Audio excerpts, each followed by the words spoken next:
Hello everybody, this is Toys R Us, and for this special figure showcase and review, we're going to be looking at a bit of a blast from the past here. This is Henkel Inferno. So in this video, we're going to have a quick look at him in both of his modes, help you decide how you want to display him.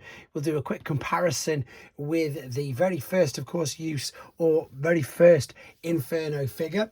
This, of course, is probably the most up-to-date one from the Kingdom toy line. And of course, we can have a quick look at some of the other uses of the same mold as well. So as always, guys, loads to get through in this video. So as I like to move all these out the way, I'd also like to remind anybody who's not subscribed to the channel that I'd hit that subscribe button for me now, please, because it really will help me out. So for those of you who've not heard of Henkel, or perhaps you have and always wondered what it was, if you've heard of the phrase CHUG, which stands for, well, it's broken down into acronyms: classic figures, Henkel is the H, then universe, and then G for generations. So this is the H in CHUG, and these were figures that were licensed by Takara Tomy, which you can see there on the box.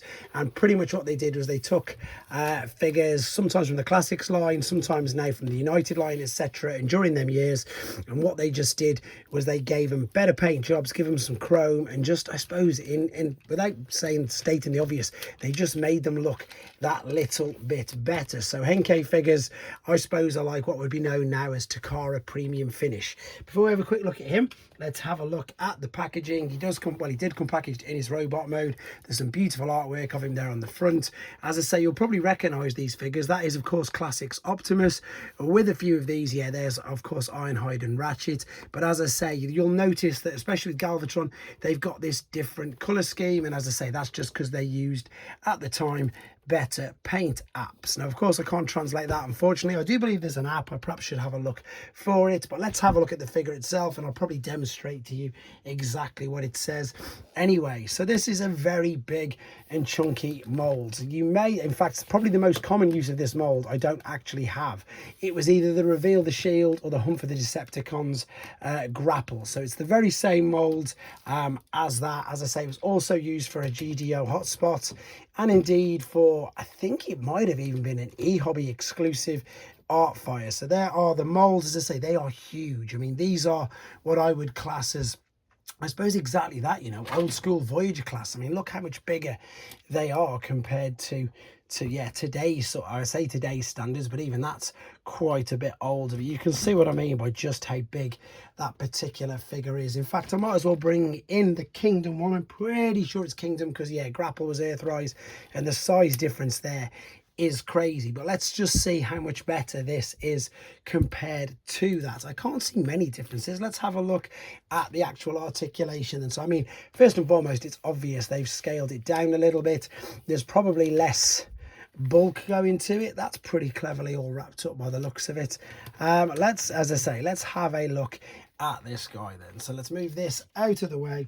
The head sculpt is huge. It is great though. I mean, I need to lift this up again just a fraction. The head sculpt is huge. I'm working at, yes, he does have light piping.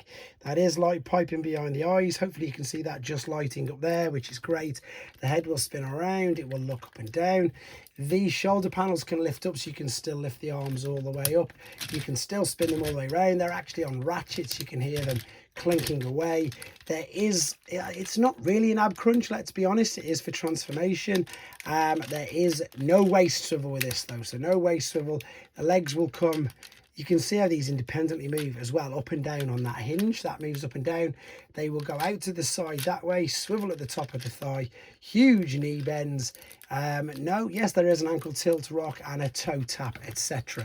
But as I say, what separates these from the standard versions is the use of chrome. Now, can this be no, that's actually part of his arm, so you can't detach it. But again, with it being a Japanese, it's got a pretty powerful launcher. This itself, it's a little bit of a cheat. You've just got the blue on the outside. I just love chrome on figures, and as I say, I love the fact that Takara continue to do that with a lot of their figures. A lot of they said they classed them as sort of premium finish or whatever, and they just give them an overall updated look. So at the time, this of course is a huge improvement I say that, but you know, the original Inferno isn't too bad. There's quite a lot of articulation, especially in the arms and a little bit of the shoulders. You could joke and say they're butterfly hinges there on the top.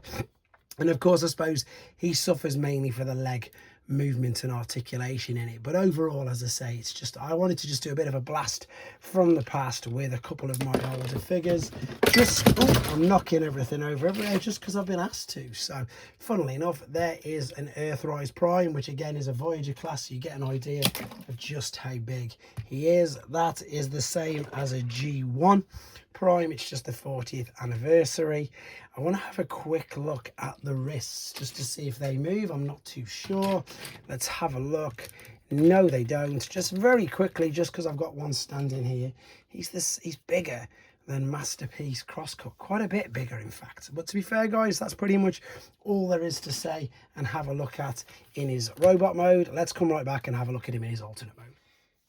So we're back in his alternate mode. You've probably already noticed I've uploaded the transformation tutorial. That is to keep the length of the video down and exactly to be used as what I've just said as a tutorial for anybody who wants to use it. So once again, this is a nice big, I suppose, and robust alternate mode. It's quite clever, to be fair. Most of the things are all covered up quite well. There's quite a few panels, etc. The instructions are quite simple and straightforward to follow. Also, what comes with this, which I think is great, again, it's just something that they like to do in Japan. They started this ages ago. They started it in G1. You got a collector's card, which you can see there with the stats and I suppose the old tech specs on it.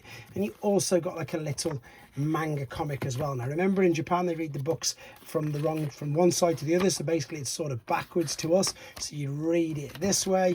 And also it's like an old toy catalogue as well, so you can see there are some of the Henkel figures as well, which again you may know as classics or universe figures, so you can see them all there. Right, let's move that out of the way. Let's have a look at the figure itself. So again, I think the real standout for this is now the chrome.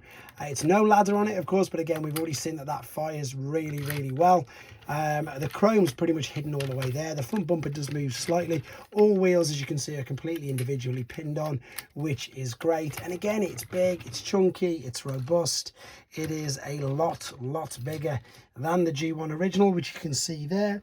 And then funnily enough, let's just bring in a few other figures once again, just to give you an idea of size. So there's a G1 Optimus Prime cab. This, I suppose, even though it's just been replaced by Studio Series 86, you can see it's still quite a bit bigger than this particular one.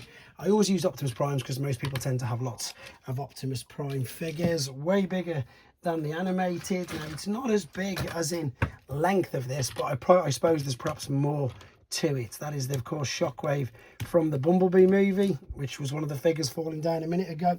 But there you go, guys. As I say, I thought I'd take a little trip down memory lane with you guys. This is the Henkel version of either, I can't remember if it was Classics or Universe Inferno. Let me know what you think in the comments. I'm going to do quite a few more of these retro ones just to go back, as I say, and start reviewing lots of the figures that I do actually have on my shelves. There you go, guys. Thank you for watching. Take care.